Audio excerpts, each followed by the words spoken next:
Sabi nila ang buhay daw ay parang isang laro. Kaya ngayon, maglalaro ako. 1, 2, 3, 4, 5, 6, 7. Pinalad tayong manalo sa Game 1 at Game 2. Sa Game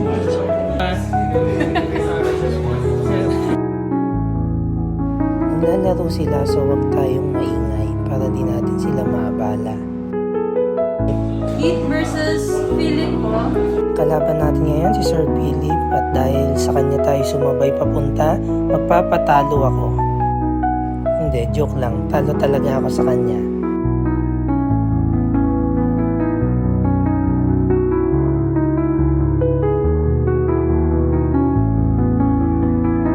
And for the last round, talo tayo ulit kay Sir Mark.